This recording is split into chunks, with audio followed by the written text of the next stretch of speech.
शिव परमात्मा परञ्ज्योति शिव परमात्मा ज्ञानसागरा परमात्मा ज्ञानसागरा परमात्मा शान्तिसागरा परमात्मा शान्तिसागरा परमात्मा परमपिता शिव परमात्मा परमपिता शिव परमात्मा परञ्ज्योति शिव परमात्मा परञ्ज्योति शिव परमात्मा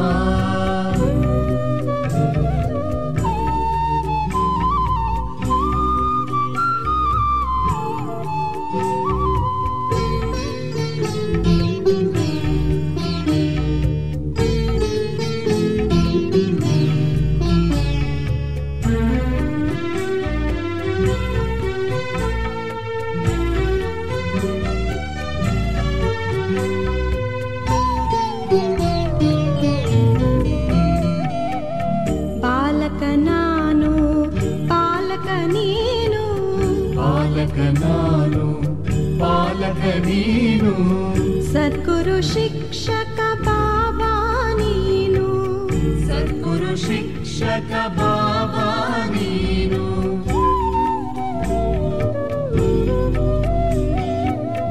ಬಾಲಕ ನಾನು ಪಾಲಕ ನೀನು ಬಾಲಕ ನಾನು ಪಾಲಕ ನೀನು ಸದ್ಗುರು ಶಿಕ್ಷಕ ಬಾಬಾ ನೀನು ಮೂರು ಲೋಕಗಳ ಒಡೆಯನು ನೀನು ಮೂರು ಲೋಕಗಳ ಒಡೆಯನು ನೀನು ಪತಿತನು ನಾನು ಪಾವನ ನೀನು ಪತಿತನು ನಾನು ಪಾವನ ನೀನು ಪರಮಪಿತಾ ಶಿವ ಪರಮಾತ್ಮ परञ्ज्योति शिव परमात्मा ज्ञानसागरा परमात्मा शान्तिसागरा परमात्मा परमपिता शिव परमात्मा परञ्ज्योति शिव परमात्मा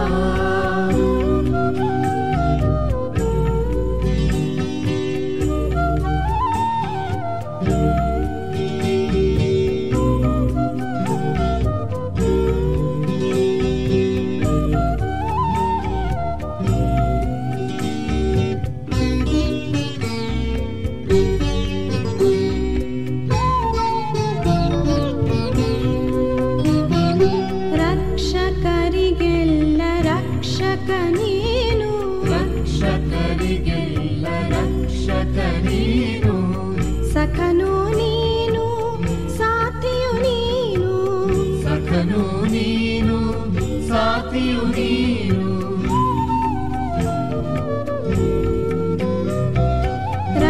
ರಕ್ಷಕರಿಗೆಲ್ಲ ರಕ್ಷಕ ನೀನು ರಕ್ಷಕರಿಗೆಲ್ಲ ರಕ್ಷಕ ನೀನು ಸಖನು ನೀನು ಸಾಥಿಯು ನೀನು ಸಖನು ನೀನು ಸಾಥಿಯು ನೀನು ಜನನಿ ಜನಕ ಸಕಲವು ನೀನು ಜನನಿ ಜನಕ ಸಕಲವು ನೀನು ಬಂಧುವು ನೀನು ಸಿಂಧುವು ನೀನು ಬಂಧುವು ನೀನು ಸಿಂಧುವು ನೀನು परमपिता शिव परमात्मा परञ्ज्योति शिव परमात्मा ज्ञानसागरा परमात्मा शान्तिसागरा परमात्मा परम परमपिता शिव परमात्मा परं ज्योति शिव परमात्मा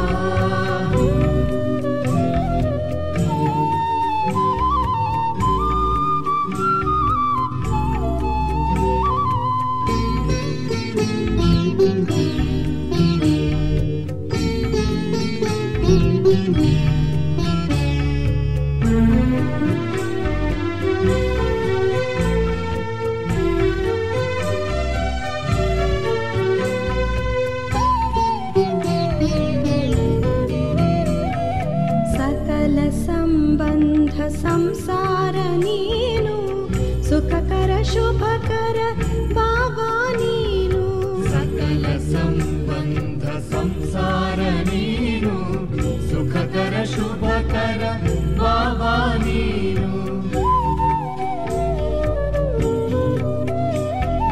ಸಕಲ ಸಂಬಂಧ ಸಂಸಾರ ನೀನು ಸುಖಕರ ಶುಭಕರ ಬಾಬಾ ನೀನು ತಂದಿಹೆ ವರಗಳ ಮಾಲೆಯ ನೀನು ತಂದಿಹೆ ವರಗಳ ಮಾಲೆಯ ನೀನು ಮಂಗಳಕರ ವರದಾನಿಯು ನೀನು ಮಂಗಳಕರ ವರದಾನಿಯು ನೀನು ಪರಮಪಿತಾ ಶಿವ ಪರಮಾತ್ಮ ಪರಂ ಜ್ಯೋತಿ ಶಿವ ಪರಮಾತ್ಮ परमपिता शिव परमात्मा परं ज्योति शिव परमात्मा ज्ञान सागरा परमात्मा शांति सागरा परमात्मा ज्ञान सागरा परमात्मा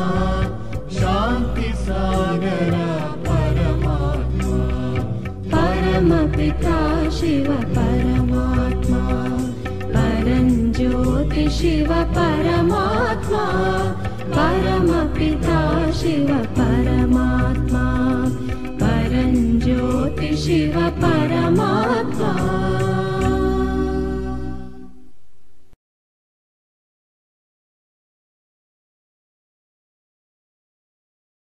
ಓಂ ಶಾಂತಿ. ಇಂದಿನ ದಿನಾಂಕ 31/10/2024. ಪ್ರಾರ್ಥ ಮುರುಳಿ. ಮಧುಬನ. ಬಾಪ್ತಾದ. ಮಧುರ ಮಕ್ಕಳೇ, ಏ ಭೂತಗಳೇ, ನೀವು ನಮ್ಮ ಬಳಿ ಬರಲು ಸಾಧ್ಯವಿಲ್ಲ ಎಂದು ಆರ್ಡರ್ ಮಾಡಿ ನೀವು ಅವನ್ನು ಎದುರಿಸಿದ್ದೇ ಆದರೆ ಓಡಿ ಹೋಗುತ್ತವೆ. ಪ್ರಶ್ನೆ: ಈಶ್ವರಿಯ ನಶೆಯಲ್ಲಿರುವ ಮಕ್ಕಳ ಜೀವನದ ಶೋಭೆ ಏನಾಗಿದೆ? ಉತ್ತರ: ಸೇವೆಯೇ ಅವರ ಜೀವನದ ಶೋಭೆಯಾಗಿದೆ. ಯಾವಾಗ ನಮಗೆ ಈಶ್ವರಿಯ ಲಾಟರಿ ಸಿಕ್ಕಿದೆ ಎಂದು ನಶೆಯಿದೆ ಎಂದರೆ ಸೇವೆಯನ್ನು ಮಾಡುವ ಉಮಂಗವಿರಬೇಕು. ಆದರೆ ಒಳಗೆ ಯಾವುದೇ ಭೂತವಿಲ್ಲದಿದ್ದಾಗ ಮಾತ್ರ ಬಾಣವು ನಾಟುತ್ತದೆ. ಪ್ರಶ್ನೆ: ಶಿವ ತಂದೆಯ ಮಕ್ಕಳೆಂದು ಕರೆಸಿಕೊಳ್ಳಲು ಯಾರು ಹಕ್ಕುದಾರರಾಗಿದ್ದಾರೆ? ಉತ್ತರ: ಯಾರಿಗೆ ನಿಶ್ಚಯವಿರುತ್ತದೆ ಭಗವಂತನೂ ನಮ್ಮ ತಂದೆಯಾಗಿದ್ದಾರೆ, ನಾವು ಇಂತಹ ಸರ್ವಶ್ರೇಷ್ಠ ತಂದೆಯ ಮಕ್ಕಳಾಗಿದ್ದೇವೆ ಎಂಬ ನಶೆಯಲ್ಲಿರುವಂತಹ ಯೋಗ್ಯ ಮಕ್ಕಳೇ ಶಿವ ತಂದೆಯ ಮಕ್ಕಳೆಂದು ಕರೆಸಿಕೊಳ್ಳಲು ಹಕ್ಕುದಾರರಾಗಿದ್ದಾರೆ. ಒಂದು ವೇಳೆ ನಡವಳಿಕೆಯು ಸರಿ ಇಲ್ಲ, ಚಲನೆಯು ಘನತೆಯಿಂದ ಕೂಡಿಲ್ಲವೆಂದರೆ ಅವರು ಶಿವ ತಂದೆಯ ಮಕ್ಕಳೆಂದು ಕರೆಸಿಕೊಳ್ಳಲು ಸಾಧ್ಯವಿಲ್ಲ. ಓಂ ಶಾಂತಿ. ಶಿವ ತಂದೆಯ ನೆನಪಿದೆಯೇ? ಸ್ವರ್ಗದ ರಾಜ್ಯಭಾಗ್ಯದ ನೆನಪಿದೆಯೇ? ಇಲ್ಲಿ ಕುಳಿತುಕೊಳ್ಳುತ್ತೀರೆಂದರೆ ನಾವು ಬೇಹದ್ದಿನ ತಂದೆಯ ಮಕ್ಕಳಾಗಿದ್ದೇವೆ, ಮತ್ತೆ ನಿತ್ಯವೂ ತಂದೆಯನ್ನು ನೆನಪು ಮಾಡುತ್ತೇವೆ ಎಂದು ಬುದ್ಧಿಯಲ್ಲಿ ಬರಬೇಕು. ನೆನಪು ಮಾಡದ ವಿನಃ ನಾವು ಆಸ್ತಿಯನ್ನು ಪಡೆಯಲು ಸಾಧ್ಯವಿಲ್ಲ. ಯಾವ ಆಸ್ತಿ? ಪವಿತ್ರತೆಯ ಆಸ್ತಿ. ಅಂದ ಮೇಲೆ ಇದಕ್ಕಾಗಿ ಅಂತಹ ಪುರುಷಾರ್ಥ ಮಾಡಬೇಕು. ಇದರಿಂದ ಎಂದಿಗೂ ಯಾವುದೇ ವಿಕಾರದ ಮಾತು ನಮ್ಮ ಮುಂದೆ ಬರಲು ಸಾಧ್ಯವಿಲ್ಲ. ಕೇವಲ ಒಂದು ಕಾಮವಿಕಾರದ ಮಾತಲ್ಲ ಅಥವಾ ಒಂದು ಭೂತವಲ್ಲ. ಆದರೆ ಯಾವುದೇ ಭೂತವು ಬರಲು ಸಾಧ್ಯವಿಲ್ಲ. ನಿಮಗೆ ಇಂತಹ ಶುದ್ಧ ಅಹಂಕಾರವಿರಬೇಕು. ಸರ್ವಶ್ರೇಷ್ಠ ಭಗವಂತನ ಮಕ್ಕಳಾದ ನಾವು ಸಹ ಸರ್ವಶ್ರೇಷ್ಠರಾದೆವು ಅಂದ ಮೇಲೆ ಮಾತು ನಡವಳಿಕೆ ಎಷ್ಟು ಘನತೆಯಿಂದ ಕೂಡಿರಬೇಕು. ತಂದೆಯು ಮಕ್ಕಳ ಚಲನೆಯಿಂದಲೇ ಇವರು ಕಾಸಿಗೂ ಬೆಲೆಯಿಲ್ಲದವರಾಗಿದ್ದಾರೆ. ನನ್ನ ಮಕ್ಕಳೆಂದು ಕರೆಸಿಕೊಳ್ಳುವುದಕ್ಕೂ ಹಕ್ಕುದಾರರಲ್ಲ ಎಂದು ತಿಳಿಯುತ್ತಾರೆ.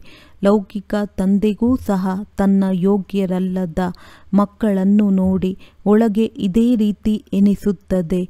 ಇವರು ತಂದೆಯಾಗಿದ್ದಾರೆ. ತಂದೆಯು ನಮಗೆ ಶಿಕ್ಷಣವನ್ನು ಕೊಡುತ್ತಿದ್ದಾರೆಂದು ಮಕ್ಕಳಿಗೆ ತಿಳಿದಿದೆ. ಆದರೆ ಕೆಲವು ಮಕ್ಕಳು ಏನೂ ಅರಿತುಕೊಳ್ಳುವುದೇ ಇಲ್ಲ. ಬೇಅದ್ದಿನ ತಂದೆಯೂ ನಮಗೆ ತಿಳಿಸುತ್ತಾರೆಂಬ ನಿಶ್ಚಯವೂ ಇಲ್ಲ, ನಶೆಯೂ ಇಲ್ಲ. ನೀವು ಮಕ್ಕಳ ಬುದ್ಧಿಯು ಎಷ್ಟು ಶುದ್ಧವಾಗಿರಬೇಕು. ನಾವು ಎಷ್ಟು ಶ್ರೇಷ್ಠ ತಂದೆಯ ಮಕ್ಕಳಾಗಿದ್ದೇವೆ ಅಂದ ಮೇಲೆ ನಮ್ಮ ಚಲನೆಯು ಎಷ್ಟು ಶ್ರೇಷ್ಠವಾಗಿರಬೇಕು. ದೇವಿ ದೇವತೆಗಳ ಯಾವ ಮಹಿಮೆ ಇದೆ ಅದು ನಮ್ಮದಾಗಬೇಕು. ಪ್ರಜೆಗಳ ಮಹಿಮೆ ಇರುವುದಿಲ್ಲ. ಒಬ್ಬ ಲಕ್ಷ್ಮೀನಾರಾಯಣರನ್ನೇ ತೋರಿಸಿದ್ದಾರೆ ಅಂದಾಗ ಮಕ್ಕಳು ಎಷ್ಟೊಂದು ಒಳ್ಳೆಯ ಸರ್ವಿಸ್ ಮಾಡಬೇಕು. ಈ ಲಕ್ಷ್ಮೀನಾರಾಯಣರಿಬ್ಬರೂ ಈ ಸರ್ವೀಸನ್ನು ಮಾಡಿದ್ದಾರಲ್ಲವೇ. ಬುದ್ಧಿಯು ಎಷ್ಟು ಶ್ರೇಷ್ಠವಾಗಿರಬೇಕು. ಕೆಲವು ಮಕ್ಕಳಲ್ಲಂತೂ ಪರಿವರ್ತನೆಯೇ ಕಾಣುವುದಿಲ್ಲ. ಮಾಯೆಯೊಂದಿಗೆ ಸೋಲನ್ನು ಅನುಭವಿಸುತ್ತಾರೆ. ಆದ್ದರಿಂದ ಇನ್ನೂ ಹೆಚ್ಚಿನದಾಗಿ ಹಾಳಾಗುತ್ತಾರೆ. ಇಲ್ಲವೆಂದರೆ ಒಳಗೆ ನಾವು ಬೇಅದ್ದಿನ ಮಕ್ಕಳಾಗಿದ್ದೇವೆಂದು ಎಷ್ಟೊಂದು ನಶೆ ಇರಬೇಕು. ತಂದೆಯು ತಿಳಿಸುತ್ತಾರೆ, ಎಲ್ಲರಿಗೆ ನನ್ನ ಪರಿಚಯವನ್ನು ಕೊಡಿ. ಸರ್ವೀಸಿನಿಂದಲೇ ಶೋಭಿತರಾಗುತ್ತೀರಿ. ಆಗಲೇ ತಂದೆಯ ಹೃದಯವನ್ನೇರುತ್ತೀರಿ. ತಂದೆಯ ಹೃದಯವನ್ನು ಏರಿದವರೇ ಮಕ್ಕಳೆಂದು ಕರೆಸಿಕೊಳ್ಳುತ್ತಾರೆ. ಮಕ್ಕಳ ಪ್ರತಿ ತಂದೆಗೆ ಎಷ್ಟೊಂದು ಪ್ರೀತಿ ಇರುತ್ತದೆ. ಮಕ್ಕಳನ್ನು ತಲೆಯ ಮೇಲೆ ಏರಿಸಿಕೊಳ್ಳುತ್ತಾರೆ. ಇಷ್ಟೊಂದು ಮೋಹವಿರುತ್ತದೆ. ಆದರೆ ಅದಂತೂ ಕ್ಷಣಿಕದ ಮಾಯಾವಿ ಮೋಹವಾಗಿದೆ. ಇಲ್ಲಿ ಇವರು ಬೇಅದ್ದಿನ ತಂದೆಯಾಗಿದ್ದಾರೆ.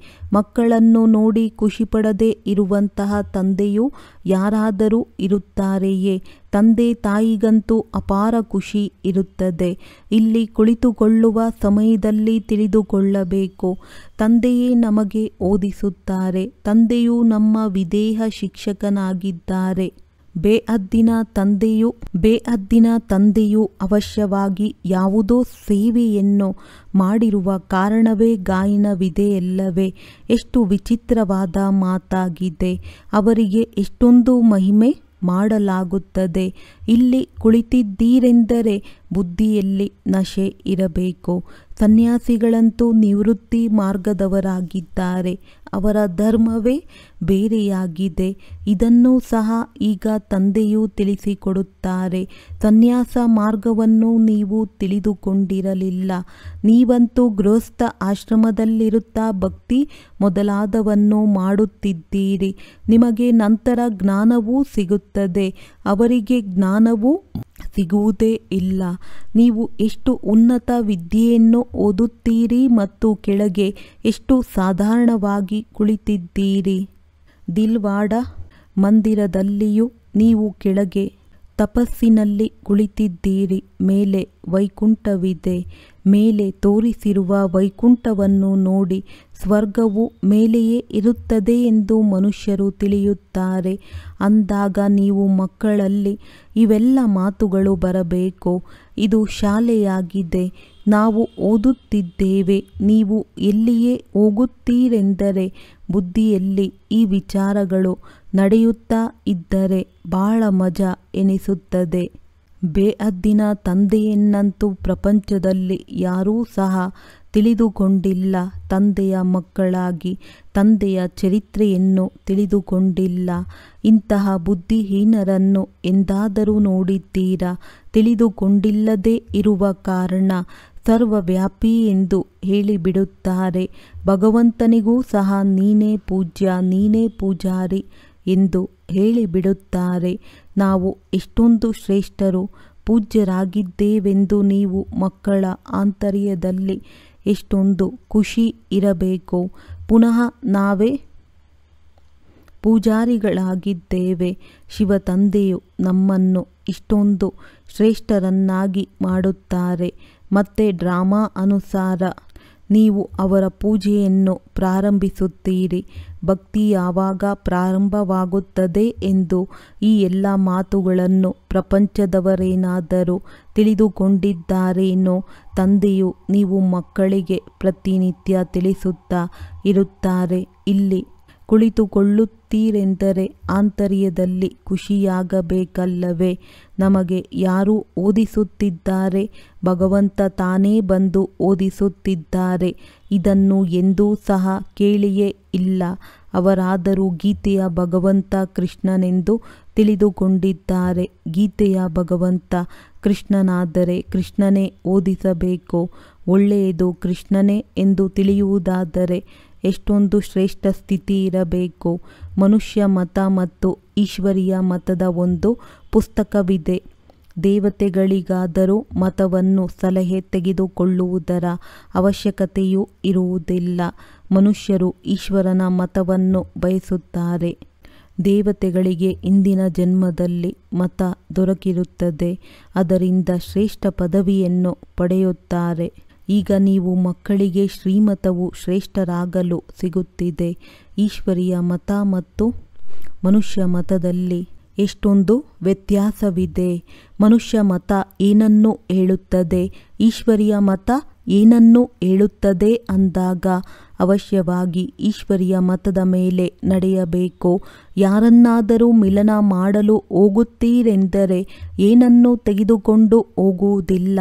ಯಾರಿಗೆ ಯಾವ ಉಡುಗೊರೆಯನ್ನು ಕೊಡಬೇಕೆಂದು ನೆನಪು ಇರುವುದಿಲ್ಲ. ಇದು ಮನುಷ್ಯ ಮತ ಮತ್ತು ಈಶ್ವರೀಯ ಮತದ ವ್ಯತ್ಯಾಸದ ಬಹಳ ಅವಶ್ಯಕತೆ ಇದೆ. ನೀವು ಮನುಷ್ಯರಿದ್ದಾಗ ಆಸುರಿ ಮತ ಇತ್ತು, ಈಗ ಈಶ್ವರೀಯ ಮತ ಸಿಗುತ್ತದೆ. ಅದಕ್ಕೂ ಇದಕ್ಕೂ ಎಷ್ಟೊಂದು ವ್ಯತ್ಯಾಸವಿದೆ. ಈ ಶಾಸ್ತ್ರ ಮುಂತಾದವುಗಳು ಮನುಷ್ಯರಿಂದ ಮಾಡಲ್ಪಟ್ಟಿವೆ. ತಂದೆಯು ಶಾಸ್ತ್ರಗಳನ್ನು ಓದಿ ಬರುತ್ತಾರೇನೋ? ತಂದೆಯು ಹೇಳುತ್ತಾರೆ, ನಾನು ಯಾವುದೇ ತಂದೆಯ ಮಗುವಾಗಿದ್ದೇನೆಯೇ? ನಾನು ಯಾವುದೇ ಗುರುವಿನ ಶಿಷ್ಯನಾಗಿದ್ದೇನೆಯೇ? ಯಾರಿಂದ ಕಲಿತಿದ್ದೇನೆ? ಇದೆಲ್ಲ ಮಾತುಗಳನ್ನು ತಿಳಿಸಿಕೊಡಬೇಕಾಗುತ್ತದೆ.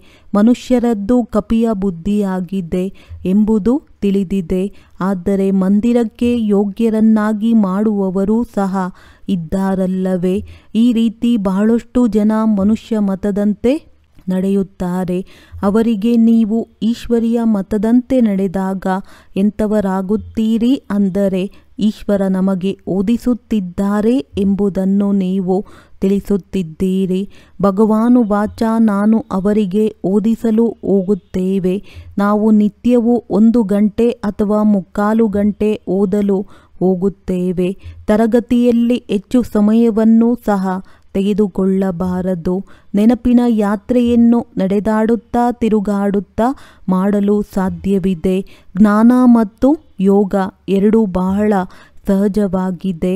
ತಂದೆ ಎಂಬುದು ಒಂದೇ ಶಬ್ದವಾಗಿದೆ. ಭಕ್ತಿ ಮಾರ್ಗದಲ್ಲಿ ಅನೇಕ ಶಾಸ್ತ್ರಗಳಿವೆ. ಎಲ್ಲ ಶಾಸ್ತ್ರಗಳನ್ನು ಒಟ್ಟುಗೂಡಿಸಿದ್ದೇ ಆದರೆ ಇಡೀ ಮನೆಯೇ ಶಾಸ್ತ್ರಗಳಿಂದ ತುಂಬಲ್ಪಡುತ್ತದೆ. ಇದರ ಬಗ್ಗೆ ಎಷ್ಟೊಂದು ಖರ್ಚು ಆಗಿರಬಹುದು. ತಂದೆಯು ಬಹಳ ಸಹಜ ರೀತಿಯಲ್ಲಿ ತಿಳಿಸುತ್ತಾರೆ. ಕೇವಲ ತಂದೆಯನ್ನು ನೆನಪು ಮಾಡಿರಿ. ತಂದೆಯ ಆಸ್ತಿ ಸ್ವರ್ಗದ ರಾಜ್ಯ ಭಾಗ್ಯವಾಗಿದೆ. ನೀವು ವಿಶ್ವದ ಮಾಲೀಕರಾಗಿದ್ದೀರಲ್ಲವೇ? ಭಾರತ ಸ್ವರ್ಗವಾಗಿತ್ತಲ್ಲವೇ? ಇದನ್ನು ನೀವು ಮರೆತು ಬಿಟ್ಟಿದ್ದೀರೇನೋ? ಇದಕ್ಕೆ ಡ್ರಾಮಾದ ನೋಂದಣಿ ಎಂದು ಕರೆಯಲಾಗುತ್ತದೆ. ಇಲ್ಲಿ ತಂದೆಯು ಬಂದಿದ್ದಾರೆ. ಪ್ರತಿ 5,000 ವರ್ಷಗಳ ನಂತರ ಓದಿಸಲು ಬರುತ್ತಾರೆ. ಬೇಹದ್ದಿನ ತಂದೆಯ ಆಸ್ತಿಯು ಅವಶ್ಯವಾಗಿ ಸ್ವರ್ಗ ಅಥವಾ ಹೊಸ ಪ್ರಪಂಚದ್ದಾಗಿದೆ.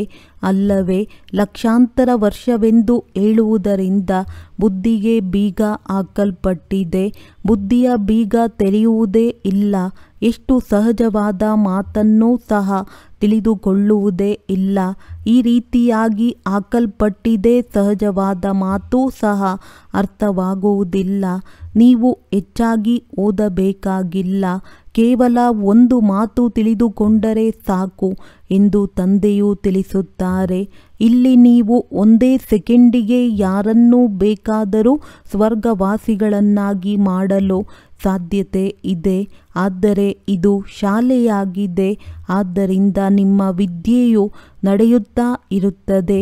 ಜ್ಞಾನಸಾಗರ ತಂದೆಯು ತಮಗೆ ಇಷ್ಟೊಂದು ಜ್ಞಾನವನ್ನು ಕೊಡುತ್ತಾರೆ. ಸಾಗರವನ್ನೇ ಶಾಯಿಯನ್ನಾಗಿ ಮಾಡಿಕೊಂಡು ಇಡೀ ಕಾಡನ್ನೇ ಲೇಖನಿಯನ್ನಾಗಿ ಮಾಡಿಕೊಂಡರೂ ಸಹ ಅಂತ್ಯವಾಗಲು ಸಾಧ್ಯವಿಲ್ಲ. ಜ್ಞಾನವನ್ನು ಎಷ್ಟು ಸಮಯದಿಂದ ಧಾರಣೆ ಮಾಡುತ್ತಿದ್ದೀರಿ? ಅರ್ಧಕಲ್ಪದಿಂದ ಭಕ್ತಿಯನ್ನು ಮಾಡುತ್ತಾ ಬಂದಿದ್ದೀರಿ. ಜ್ಞಾನವಂತೂ ನಿಮಗೆ ಕೇವಲ ಒಂದು ಜನ್ಮ ಮಾತ್ರವೇ ಸಿಗುತ್ತದೆ. ತಂದೆಯು ನಿಮಗೆ ಹೊಸ ಪ್ರಪಂಚಕ್ಕಾಗಿ ಓದಿಸುತ್ತಿದ್ದಾರೆ. ಲೌಕಿಕ ಶಾಲೆಯಲ್ಲಂತೂ ನೀವು ಎಷ್ಟು ಸಮಯ ಓದುತ್ತೀರಿ? 5 ವರ್ಷದಿಂದ ಹಿಡಿದು 20-22 ವರ್ಷಗಳ ತನಕ ಓದುತ್ತೀರಿ. ಒಂದೊಂದು ಜನ್ಮದಲ್ಲಿ ಇದರಿಂದ ಸಂಪಾದನೆ ಕಡಿಮೆ. ಬಹಳ ಖರ್ಚು ಮಾಡುವುದರಿಂದ ನಷ್ಟವಾಗಿ ಬಿಡುತ್ತದೆ ಎಲ್ಲವೇ? ತಂದೆಯು ಎಷ್ಟೊಂದು ಶ್ರೀಮಂತರನ್ನಾಗಿ ಮಾಡುತ್ತಾರೆ. ಮತ್ತೆ ಎಂತಹ ಬಡವರಾಗಿ ಬಿಡುತ್ತೀರಿ? ಈಗ ಭಾರತದ ಸ್ಥಿತಿಯನ್ನು ನೋಡಿ ಹೇಗಿದೆ. ನಶೆಯಿಂದ ತಿಳಿಸಿಕೊಡಬೇಕು. ಮಾತೆಯರು ಎದ್ದು ನಿಲ್ಲಬೇಕು.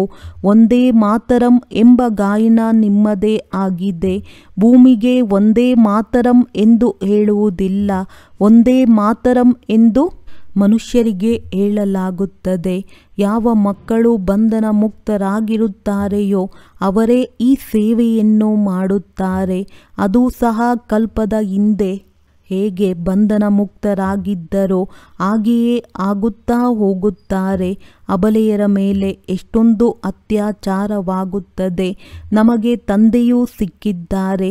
ನಾವು ಈಗ ಆ ತಂದೆಯ ಸೇವೆಯನ್ನು ಮಾಡಬೇಕು ಎಂಬುದನ್ನು ತಿಳಿದಿದ್ದೀರಿ. ಬಂಧನವಿದೆ ಎಂದು ತಿಳಿಯುವವರು ಕುರಿಯ ಸಮಾನರಾಗಿದ್ದಾರೆ. ನೀವು ಈಶ್ವರಿಯ ಸೇವೆಯನ್ನು ಮಾಡಬೇಡಿ ಎಂದು ಸರ್ಕಾರವೂ ಸಹ ಹೇಳಲು ಸಾಧ್ಯವಿಲ್ಲ. ನಿಮಗೆ ಮಾತನಾಡಲು ಧೈರ್ಯ ಬೇಕಲ್ಲವೇ? ಯಾರಲ್ಲಿ ಜ್ಞಾನವಿದೆ ಅವರು ಸ್ವಲ್ಪದರಲ್ಲಿಯೇ ಸಹಜವಾಗಿ ಬಂಧನ ಮುಕ್ತರಾಗಿ ಬಿಡುತ್ತಾರೆ. ನಾವು ಆತ್ಮೀಯ ಸೇವೆಯನ್ನು ಮಾಡಲು ಬಯಸುತ್ತೇವೆ ಎಂದು ನ್ಯಾಯಾಧೀಶರಿಗೂ ಸಹ ತಿಳಿಸಿಕೊಡಬಹುದಾಗಿದೆ. ಆತ್ಮೀಯ ತಂದೆಯು ನಮಗೆ ಓದಿಸುತ್ತಿದ್ದಾರೆ. ಕ್ರಿಶ್ಚಿಯನ್ನರು ನಮ್ಮನ್ನು ಮುಕ್ತರನ್ನಾಗಿ ಮಾಡು, ಮಾರ್ಗದರ್ಶನ ಕೊಡು ಎಂದು ಕೇಳಿಕೊಳ್ಳುತ್ತಾರೆ. ಭಾರತವಾಸಿಗಳಿಗಿಂತಲೂ ಸಹ ಅವರಲ್ಲಿ ಒಳ್ಳೆಯ ತಿಳುವಳಿಕೆ ಇದೆ. ನೀವು ಮಕ್ಕಳಲ್ಲಿ ಯಾರು ಒಳ್ಳೆಯ ತಿಳುವಳಿಕೆಯುಳ್ಳವರಾಗಿದ್ದೀರಿ ಅವರಿಗೆ ಸೇವೆ ಮಾಡುವ ಬಹಳ ಉತ್ಸಾಹವಿರುತ್ತದೆ. ಈಶ್ವರಿಯ ಸೇವೆಯಿಂದ ದೊಡ್ಡ ಲಾಟರಿ ಸಿಗುತ್ತದೆ ಎಂಬುದನ್ನು ತಿಳಿದಿದ್ದಾರೆ. ಕೆಲವರು ಲಾಟರಿಯನ್ನು ತಿಳಿದುಕೊಳ್ಳುವುದೇ ಇಲ್ಲ. ಅಲ್ಲಿ ಹೋಗಿಯೂ ಸಹ ದಾಸದಾಸಿಯರಾಗುತ್ತಾರೆ. ಒಳ್ಳೆಯದು, ದಾಸಿಯಾದರೂ ಸರಿಯೇ, ಚಂಡಾಲನಾದರೂ ಸರಿಯೇ ಎಂದು ಮನಸ್ಸಿನಲ್ಲಿ ತಿಳಿದುಕೊಳ್ಳುತ್ತಾರೆ. ಸ್ವರ್ಗದಲ್ಲಂತೂ ಹೋಗುತ್ತೇವಲ್ಲವೇ? ಅವರ ನಡತೆಯು ಹಾಗೆಯೇ ಕಂಡುಬರುತ್ತದೆ. ನಮಗೆ ಬೇಹದ್ದಿನ ತಂದೆಯು ತಿಳಿಸಿಕೊಡುತ್ತಿದ್ದಾರೆ ಎಂಬುದನ್ನು ನೀವು ತಿಳಿದುಕೊಂಡಿದ್ದೀರಿ. ತಂದೆಯು ಇವರ ಮೂಲಕ ಮಕ್ಕಳಿಗೆ ಓದಿಸುತ್ತಿದ್ದಾರೆ. ಈ ದಾದಾರವರು ಸಹ ತಿಳಿಸಿಕೊಡುತ್ತಾರೆ. ಕೆಲವರು ಇಷ್ಟನ್ನೂ ಸಹ ತಿಳಿದುಕೊಳ್ಳುವುದಿಲ್ಲ. ಇಲ್ಲಿಂದ ಹೊರಗೆ ಹೋಗುತ್ತಾರೆಂದರೆ ಸಮಾಪ್ತಿಯಾಗಿ ಬಿಡುತ್ತದೆ. ಇಲ್ಲಿ ಕುಳಿತಿದ್ದರೂ ಸಹ ಏನನ್ನೂ ತಿಳಿದುಕೊಳ್ಳುವುದಿಲ್ಲ. ಬುದ್ಧಿಯು ಹೊರಗಡೆ ಅಲೆದಾಡುತ್ತಾ ಪೆಟ್ಟನ್ನು ತಿನ್ನುತ್ತಾ ಇರುತ್ತದೆ. ಯಾವುದೇ ಒಂದು ಭೂತವೂ ಸಹ ಬಿಟ್ಟು ಹೋಗುವುದಿಲ್ಲ. ಓದಿಸುವವರು ಯಾರಾಗಿದ್ದಾರೆ ಮತ್ತು ಆಗುವುದೇನೋ? ಸಾಹುಕಾರರಿಗೂ ಸಹ ದಾಸದಾಸಿಗಳು ಆಗುತ್ತಾರಲ್ಲವೇ? ಈಗಲೂ ಸಹ ಸಾಹುಕಾರರ ಬಳಿ ಎಷ್ಟೊಂದು ನೌಕರರು ಇರುತ್ತಾರೆ. ನೀವು ಮಕ್ಕಳು. ಸೇವೆ ಎಂದರೆ ಒಮ್ಮೆಲೆ ಆರಿ ಹೋಗಬೇಕು. ನೀವು ಮಕ್ಕಳು ಶಾಂತಿಯ ಸ್ಥಾಪನಾರ್ಥವಾಗಿ ನಿಮಿತ್ತರಾಗಿದ್ದೀರಿ. ವಿಶ್ವದಲ್ಲಿ ಸುಖ ಶಾಂತಿಯನ್ನು ಸ್ಥಾಪನೆ ಮಾಡುತ್ತಿದ್ದೀರಿ. ಪ್ರತ್ಯಕ್ಷದಲ್ಲಿ ನಾವು ಶ್ರೀಮತದಂತೆ ಸ್ಥಾಪನೆಯನ್ನು ಮಾಡುತ್ತಿದ್ದೇವೆ. ಇದರಲ್ಲಿ ಅಶಾಂತಿ ಯಾವುದೂ ಆಗಬಾರದು ಎಂಬುದು ನಿಮಗೆ ತಿಳಿದಿದೆ. ತಂದೆಯು ಇಲ್ಲಿಯೂ ಸಹ ಬಹಳ ಒಳ್ಳೊಳ್ಳೆಯ ಮನೆಯನ್ನು ನೋಡಿದ್ದಾರೆ. ಒಂದೇ ಮನೆಯಲ್ಲಿ 6-7 ಜನ ಸೊಸೆಯರು ಒಟ್ಟಾಗಿ ಬಹಳ ಪ್ರೀತಿಯಿಂದ ಇರುತ್ತಾರೆ. ಸಂಪೂರ್ಣ ಶಾಂತಿಯಿಂದ ಕೂಡಿರುತ್ತದೆ. ನಮ್ಮ ಪಾಲಿಗೆ ಇದೇ ಸ್ವರ್ಗವಾಗಿದೆ ಎಂದು ಹೇಳುತ್ತಾರೆ. ಯಾವುದೇ ಕಿರಿಕಿರಿಯ ಮಾತಿಲ್ಲ. ಆಜ್ಞಾಕಾರಿಗಳು. ಆ ಸಮಯದಲ್ಲಿ ಬ್ರಹ್ಮ ತಂದೆಗೂ ಸಹ ಸನ್ಯಾಸಿ ಆಗಬೇಕೆಂದು ವಿಚಾರವಿರುತ್ತಿತ್ತು. ಈಗ ಇದು ಬೇಅದ್ದಿನ ಸನ್ಯಾಸವಾಗಿದೆ. ಯಾವುದೂ ಸಹ ನೆನಪು ಇರಬಾರದು. ಹೆಸರುಗಳನ್ನು ಸಹ ಮರೆತು ಬಿಡುತ್ತಾರೆ. ಮಕ್ಕಳು ಕೇಳುತ್ತಾರೆ, ಬಾಬಾ ನೀವು ನಮ್ಮನ್ನು ನೆನಪು ಮಾಡುತ್ತೀರಾ? ನಾವು ಎಲ್ಲರನ್ನೂ ಮರೆಯಬೇಕಾಗಿದೆ ಎಂದು ತಂದೆಯು ಹೇಳುತ್ತಾರೆ. ನೆನಪು ಮಾಡಲೂ ಬೇಡಿ, ಮರೆಯಲೂ ಬಾರದು. ಸಹಜ ಏಕರಸ ಸ್ಥಿತಿ ಇರಲಿ. ಬೇಅದ್ದಿನ ವೈರಾಗಿಗಳಲ್ಲವೇ? ಆದ್ದರಿಂದ ಎಲ್ಲವನ್ನೂ ಮರೆಯಬೇಕಾಗಿದೆ. ನಾವು ಇಲ್ಲಿಯೇ ಇರುವಂಥವರೇನು? ನಮಗೆ ಸ್ವರ್ಗದ ಆಸ್ತಿಯನ್ನು ಕೊಡಲು ತಂದೆಯು ಬಂದಿದ್ದಾರೆ. ಬೇಅದ್ದಿನ ತಂದೆಯು ನನ್ನನ್ನು ನೆನಪು ಮಾಡಿದ್ದೇ ಆದರೆ ನೀವು ವಿಶ್ವದ ಮಾಲೀಕರಾಗಿ ಬಿಡುತ್ತೀರಿ ಎಂದು ಹೇಳುತ್ತಾರೆ. ಈ ಬ್ಯಾಡ್ಜ್ ತಿಳಿಸಿಕೊಡಲು ಬಹಳ ಚೆನ್ನಾಗಿದೆ. ಯಾರಾದರೂ ಬ್ಯಾಡ್ಜನ್ನು ಕೇಳಿದರೆ ಇದರ ಬಗ್ಗೆ ತಿಳಿದುಕೊಂಡು ತೆಗೆದುಕೊಳ್ಳಿ ಎಂದು ಹೇಳಿ. ಈ ಬ್ಯಾಡ್ಜಿನ ಬಗ್ಗೆ ತಿಳಿದುಕೊಳ್ಳುವುದರಿಂದ ನಿಮಗೆ ವಿಶ್ವದ ರಾಜ್ಯ ಭಾಗ್ಯ ಸಿಗಲು ಸಾಧ್ಯವಿದೆ. ಶಿವತಂದೆಯು ಈ ಬ್ರಹ್ಮರವರ ಮೂಲಕ ಸಲಹೆಯನ್ನು ಕೊಡುತ್ತಾರೆ. ನೀವು ನನ್ನನ್ನು ನೆನಪು ಮಾಡಿದ್ದೇ ಆದರೆ ಇಂಥವರಾಗುತ್ತೀರಿ. ಗೀತೆಯನ್ನು ಓದುವವರು ಬಹಳ ಚೆನ್ನಾಗಿ ತಿಳಿದುಕೊಳ್ಳುತ್ತಾರೆ. ಯಾರು ದೇವತಾ ಧರ್ಮದವರಾಗಿರುತ್ತಾರೆಯೋ ಅವರು ಬಹಳ ಚೆನ್ನಾಗಿ ತಿಳಿದುಕೊಳ್ಳುತ್ತಾರೆ. ಕೆಲವರು ದೇವತೆಗಳು ಕೆಳಗೆ ಏಕೆ ಬೀಳುತ್ತಾರೆ ಎನ್ನುವ ಪ್ರಶ್ನೆಯನ್ನು ಮಾಡುತ್ತಾರೆ. ಅರೆ, ಈ ಚಕ್ರವು ಸುತ್ತುತ್ತಾ ಇರುತ್ತದೆ. ಪುನರ್ಜನ್ಮವನ್ನು ತೆಗೆದುಕೊಳ್ಳುತ್ತಾ ಕೆಳಗೆ ಇಳಿಯುತ್ತಾರಲ್ಲವೇ? ಚಕ್ರ ಸುತ್ತಲೇಬೇಕಾಗಿದೆಯಲ್ಲವೇ? ಪ್ರತಿಯೊಬ್ಬರಿಗೂ ತಮ್ಮ ಮನಸ್ಸಿನಲ್ಲಿ ನಾವು ಸೇವೆಯನ್ನು ಏಕೆ ಮಾಡಲು ಸಾಧ್ಯವಾಗುತ್ತಿಲ್ಲ ಎಂಬ ವಿಚಾರಗಳು ಅವಶ್ಯವಾಗಿ ಬರುತ್ತದೆ. ಅವಶ್ಯವಾಗಿ ನನ್ನಲ್ಲಿ ಯಾವುದೋ ಕೊರತೆ ಇದೆ. ಮಾಯೆಯ ಭೂತ ಮೂಗನ್ನು ಹಿಡಿದುಕೊಂಡು ಬಿಟ್ಟಿದೆ. ನಾವು ಈಗ ಮನೆಗೆ ಹೋಗಬೇಕಾಗಿದೆ. ಮತ್ತೆ ಹೊಸ ಪ್ರಪಂಚದಲ್ಲಿ ಬಂದು ರಾಜ್ಯವನ್ನು ಮಾಡುತ್ತೇವೆ ಎಂಬುದನ್ನು ನೀವು ಮಕ್ಕಳು ತಿಳಿದುಕೊಂಡಿದ್ದೀರಿ. ನೀವು ಯಾತ್ರಿಕರಾಗಿದ್ದೀರಲ್ಲವೇ? ದೂರ ದೇಶದಿಂದ ಬಂದು ಇಲ್ಲಿ ಪಾತ್ರವನ್ನು ಅಭಿನಯಿಸುತ್ತಿದ್ದೀರಿ. ನಾವು ಈಗ ಅಮರಲೋಕದಲ್ಲಿ ಹೋಗಬೇಕಾಗಿದೆ ಎಂಬುದು ನಿಮ್ಮ ಬುದ್ಧಿಯಲ್ಲಿದೆ. ಈ ಮೃತ್ಯುಲೋಕ ಸಮಾಪ್ತಿಯಾಗಲಿದೆ. ತಂದೆಯು ಬಹಳಷ್ಟು ತಿಳಿಸಿಕೊಡುತ್ತಾರೆ. ಇದು ಚೆನ್ನಾಗಿ ಧಾರಣೆ ಮಾಡಬೇಕು. ಇದನ್ನು ಮತ್ತೆ ಮೆಲುಕು ಹಾಕುತ್ತಾ ಇರಬೇಕು. ಕರ್ಮಭೋಗದ ಕಾಯಿಲೆ ಘೋರವಾಗಿ ಹೆಚ್ಚುತ್ತಾ ಹೋಗುತ್ತದೆ. ಇದನ್ನು ಸಹ ತಂದೆಯು ತಿಳಿಸಿದ್ದಾರೆ. ಮಾಯೆಯು ಸತಾಯಿಸುತ್ತದೆ, ಆದರೆ ತಬ್ಬಿಬ್ಬಾಗಬಾರದು. ಸ್ವಲ್ಪ ಏನಾದರೂ ಆದರೆ ಗಾಬರಿಯಾಗಿ ಬಿಡುತ್ತಾರೆ. ಕಾಯಿಲೆಯಲ್ಲಿ ಮನುಷ್ಯರು ಭಗವಂತನನ್ನು ಇನ್ನೂ ಚೆನ್ನಾಗಿ ನೆನಪು ಮಾಡುತ್ತಾರೆ.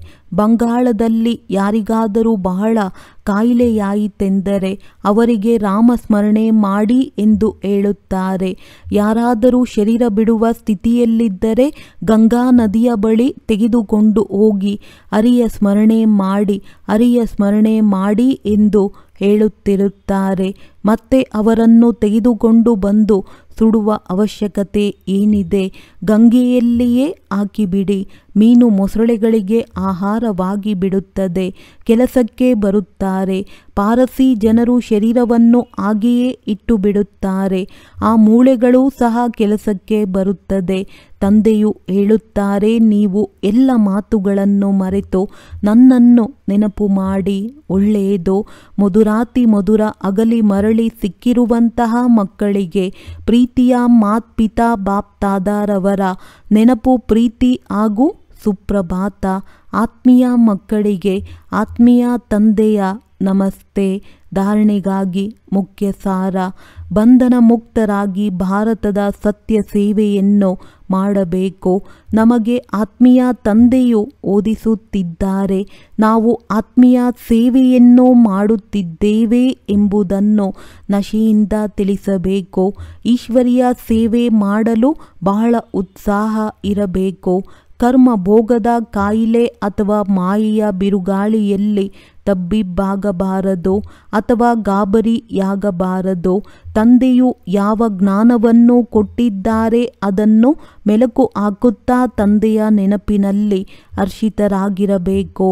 ವರದಾನ: ನಿರಾಕಾರ ಮತ್ತು ಸಾಕಾರ ಎರಡು ರೂಪದ ನೆನಪಾರ್ಥವನ್ನು ವಿಧಿಪೂರ್ವಕವಾಗಿ ಆಚರಿಸುವಂತಹ ಶ್ರೇಷ್ಠ ಆತ್ಮಭವ. ದೀಪಾವಳಿ ಅನೇಕ ಬೆಳಗುತ್ತಿರುವ ದೀಪಗಳ ನೆನಪಾರ್ಥವಾಗಿದೆ. ನೀವು ಹೊಳೆಯುತ್ತಿರುವ ಆತ್ಮಗಳು ದೀಪಗಳ ಸಮಾನವಾಗಿ ಕಂಡು ಬರುವಿರಿ. ಆದ್ದರಿಂದ ಹೊಳೆಯುತ್ತಿರುವ ಆತ್ಮಗಳು ದಿವ್ಯ ಜ್ಯೋತಿಯ ನೆನಪಾರ್ಥ ಸ್ಥೂಲ ದೀಪಗಳ ಜ್ಯೋತಿಯಲ್ಲಿ ತೋರಿಸಿದ್ದಾರೆ. ಆದ್ದರಿಂದ ಒಂದು ಕಡೆ ನಿರಾಕಾರಿ ಆತ್ಮದ ರೂಪದ ನೆನಪಾರ್ಥ, ಇನ್ನೊಂದು ಕಡೆ ನಿಮ್ಮದೇ ಭವಿಷ್ಯ ಸಾಕಾರ ದಿವ್ಯ ಸ್ವರೂಪ ಲಕ್ಷ್ಮಿಯ ರೂಪದಲ್ಲಿ ನೆನಪಾರ್ಥ. ಇದೇ ದೀಪಾವಳಿ ದೇವ ಪದವಿಯನ್ನು ಪ್ರಾಪ್ತಿ ಮಾಡಿಸುವುದು. ಆದ್ದರಿಂದ ನೀವು ಶ್ರೇಷ್ಠ ಆತ್ಮರು ತಮ್ಮ ನೆನಪಾರ್ಥವನ್ನು ಸ್ವಯಂ ಆಗಿ ಆಚರಿಸುತ್ತಿರುವಿರಿ. ಸ್ಲೋಗನ್: ನಕಾರಾತ್ಮಕತೆಯನ್ನು ಸಕಾರಾತ್ಮಕವಾಗಿ ಬದಲಾಯಿಸಬೇಕಾದರೆ ತಮ್ಮ ಭಾವನೆಗಳನ್ನು ಶುಭ ಮತ್ತು ಬೇಅದ್ದಿನದ್ದಾಗಿ ಮಾಡಿಕೊಳ್ಳಿ. ಒಳ್ಳೆಯದು. ಓಂ ಶಾಂತಿ.